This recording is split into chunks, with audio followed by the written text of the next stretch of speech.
I simply cannot find her. She's missing from the Abbey again. We should have put a cowbell around her neck. Have you tried the barn? You know how much she adores the animal. Everybody knows The Sound of Music as the warmest movie musical ever made, a film about a singing nanny, 7 children, and an alpine wedding that ends with a happy escape over the mountains.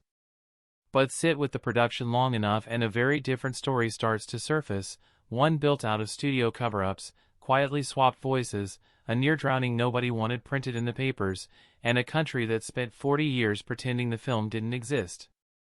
None of what follows is exaggerated for effect. It comes from the actors themselves, from interviews they gave decades later, from biographers, and from the studio's own records. The polished, golden movie you grew up with was patched together out of a production that was, behind the camera, considerably messier than anyone let on at the time. Start with the gazebo, because that single set caused more trouble than any other location in the film. It was the very last piece built on the Fox lot, and it hosted 2 of the most iconic musical numbers in the movie, Liesl and Rolf's 16 Going on 17, and the quiet, glowing kiss between Maria and Captain Von Trapp during Something Good. To get the soft, romantic silhouette he wanted for the kiss, cinematographer Ted McCord lit the gazebo with old carbon arc lamps positioned behind the glass. Those lamps were unreliable 1960s equipment, and as the carbon rods inside them burned down, they periodically let out a loud, wet, sputtering noise. Julie Andrews described it plainly years later. The sound was exactly like a raspberry, and it seemed to land right on cue, every time Christopher Plummer leaned in and told her he loved her. The 2 of them stood nose to nose, trying to play one of the most tender scenes in the film, and every few seconds the lights above them groaned out an embarrassing noise that made the whole moment sound like a joke aimed at their acting. Andrews has said she was already running on nerves and exhaustion that day, and once the giggling started, neither of them could stop it. Plummer, for his part, later admitted he found the whole setup a little absurd to begin with, 2 adults standing inches apart, singing softly to each other, and that absurdity combined with the lights pushed them both over the edge. They tried the scene close to a dozen times. None of the takes were usable. Eventually director Robert Wise gave up trying to fight the lighting problem directly and instead shot the kiss in full silhouette, so the audience would never see their faces breaking into laughter. The dreamy, shadowed romance that fans still consider one of the most beautiful shots in the film exists because the crew could not get 2 grown adults to stop laughing at a broken lamp. The gazebo had one more disaster waiting, and this one drew blood. 16 Going on 17 was the final musical sequence filmed for the entire movie, and it called for Charmian Carr, playing the eldest Von Trapp daughter Liesl, to leap and dance across the gazebo's benches. Nobody in wardrobe had added any traction to the soles of her dance shoes. On her very first jump, she lost her footing, went straight through one of the gazebo's glass panels, and landed on the soundstage floor surrounded by broken glass with a badly sprained ankle. The on-set doctor gave her a pain injection, bandaged the ankle, and makeup covered the bandage with a layer of stockings so filming could continue. Carr, by her own account years later, insisted on finishing the number rather than handing it off to a stand-in, and she completed the entire dance sequence on the injured ankle. In some early prints of the film, that bandage is still faintly visible beneath her costume if you know where to look. Now for the part of the story that genuinely surprises most fans. 2 of the most beloved singing voices in the film do not belong to the actors delivering them on screen. Christopher Plummer had taken singing lessons in preparation for the role and wanted to perform his own songs, but when producers listened to his studio recordings, they decided his voice did not have the polish the score demanded. Without much warning, they brought in Bill Lee, a professional session singer who had already provided vocals for other Disney-adjacent productions, to re-record every note Plummer was meant to sing, including Edelweiss. Plummer was hurt by the decision and, according to interviews he gave years afterward, it wounded his pride more than almost anything else about the shoot, even though he later came to respect how naturally Lee's voice fit his own performance. It wasn't until nearly 60 years after the film's release that a deluxe soundtrack reissue finally let the public hear Plummer's own, unaltered vocal takes for the first time. The second dubbing was handled even more carefully. Peggy Wood, who played the Mother Abbess and earned an Oscar nomination for the role, was 72 years old during filming and had already told the production she no longer had the range to sing Climb Every Mountain, one of the most demanding songs in the score. A professional soprano named Marjorie McKay was brought in to record the vocal, and Robert Wise deliberately filmed Wood in long shots and over-the-shoulder angles specifically to keep audiences from noticing that her lip movements weren't quite matching the soaring voice they were hearing. Wood, according to people who worked with her, genuinely liked McKay's voice and felt it echoed her own singing from decades earlier, which made the arrangement easier to accept, even if it wasn't something the studio wanted advertised at the time. There is a bittersweet thread running underneath all of this. Edelweiss was the final song lyric that Oscar Hammerstein II ever completed. He wrote it during the Broadway tryouts for the stage musical while he was already suffering from the stomach cancer that would kill him, and by his own family's account, the word he chose to end that lyric on was forever. He died on August 23, 1960, roughly 9 months after the Broadway production opened, and Broadway famously dimmed its lights in Times Square in tribute the week after his death. Hammerstein never lived to see the film version made, never heard Plummer struggle with the number, and never knew his final song would eventually be sung on screen by a voice that wasn't the actor's own. Not every performer in the film got to sing at all. Eleanor Parker, who played the sophisticated Baroness Elsa Schrader, had originated a much sharper, more complicated character on Broadway, one who got 2 pointed musical numbers of her own, How Can Love Survive?, a wry song about wealthy people struggling to find genuine love, and No Way to Stop It, a darker number in which the Baroness essentially argues that fighting the coming political tide isn't worth the trouble. Both songs were cut for the film.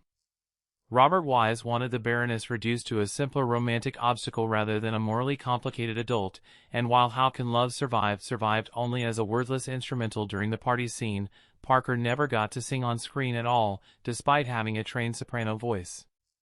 It's a small but real example of how much of the stage show's edge was smoothed away for the movie version audiences actually got.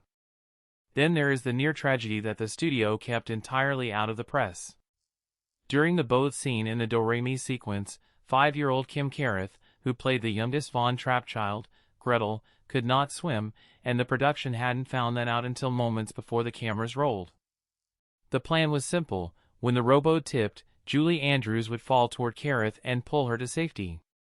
Instead, when the boat actually flipped during filming, Andrews fell backward instead of forward, and Carruth went under the water, came up gasping, and went under a second time. Andrews has said in interviews since that she swam as hard as she could to reach the child while other crew members dove in to help, and it was ultimately Heather Menzies, who played Louisa, who pulled Carruth out by grabbing her and hauling her to the surface, the same rescue the film shows on camera. Carruth swallowed enough water that she was sick afterward, and she has said publicly, decades later, that the experience left her with a lasting fear of water. The incident never made it into contemporary press coverage of the shoot. And then there is Austria itself, the one country on earth where The Sound of Music was, for decades, essentially rejected. The film was a massive hit almost everywhere else it played, yet Austrian cinemas largely declined to screen it. It wasn't broadcast on Austrian state television until the mid-1990s, and it aired there only once. The country's first full-stage production of the musical didn't happen until 2005, for decades after the movie's release, when Vienna's Volksoper finally staged it. Part of the resistance was cultural. The film's version of Austria felt foreign and overly sweetened to people who actually lived there, but part of it was much more uncomfortable. The movie frames Austria as an innocent bystander swept into Nazi Germany's war, and that portrayal sat badly with a country still working through the reality of its own wartime role. When the production tried to film the Anschluss sequence in Salzburg, hanging Nazi banners and dressing extras in German uniforms for the city's main square, local officials and residents refused outright, still sensitive just 20 years after the war's end. Producers responded by announcing they would instead use real archival newsreel footage from 1938, showing actual Austrian crowds cheering as Hitler's forces arrived, with faces in that crowd still clearly recognizable. Officials only allowed the staged banners to go up briefly, and insisted they come down the moment each shot wrapped, after the production made clear the alternative was even less flattering: real footage of real neighbors celebrating the annexation. Plummer's discomfort with the project, in fact, ran through the entire shoot, long before any lights or glass panels got involved. He was famously unenthusiastic about playing Captain Von Trapp in the first place, and for the rest of his life he referred to the film privately and in interviews as The Sound of Mucus, or simply S&M. He called the role humorless and one-dimensional, and told The Hollywood Reporter decades later that the sentimentality of the part was the hardest thing he ever had to work terribly hard to make bearable. He wasn't a trained singer either, and compared holding a long musical note to a drunk man trying to walk a straight line, which made his eventual replacement by Bill Lee sting even more. According to people who worked alongside him, he also gained noticeable weight during the long shoot in Salzburg thanks to the local pastries, enough that his costumes reportedly had to be let out. None of that irritation stopped him from delivering what is now considered one of the defining performances of his career, and it didn't stop Julie Andrews from becoming, and remaining, one of his closest friends in the industry, something both of them confirmed publicly for decades afterward. What makes Plummer's story land differently, though, is how much his attitude eventually softened. For years he rolled his eyes at questions about the film and avoided anniversary events tied to it. Later in life he began showing up at retrospectives and tribute screenings and spoke about the production with noticeably more warmth than he had in his younger years, even while keeping his sense of humor about the nicknames he'd given it. When Plummer died in February 2021 at the age of 91, Andrews released a statement calling him a cherished friend and saying she treasured the memories and the humor they'd shared working together, a far cry from the tension that had defined some of their earliest days on set in Salzburg. What's remarkable, looking back across all of it, is how much genuine strain sits underneath a film remembered mainly for its warmth. A kiss that couldn't be filmed without both actors dissolving into laughter became one of the most romantic images in movie history purely because a director found a clever workaround for a broken lamp. A teenager finished a dance number on a freshly sprained ankle rather than hand her big scene to a double.